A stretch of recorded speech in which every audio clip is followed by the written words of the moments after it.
What is the average electrician's salary in Cabo Verde?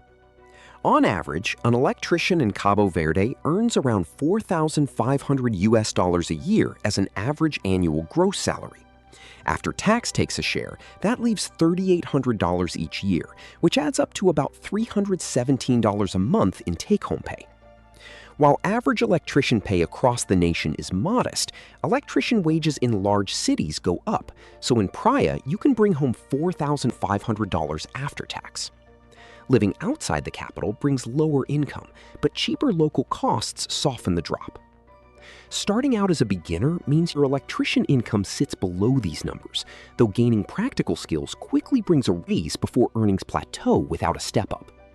Getting a university degree adds even more value because it helps you move past basic tasks into higher-paying roles like site supervisor or electrical engineer. On top of that, learning special skills like industrial wiring helps you earn more since specialized workers are always in demand.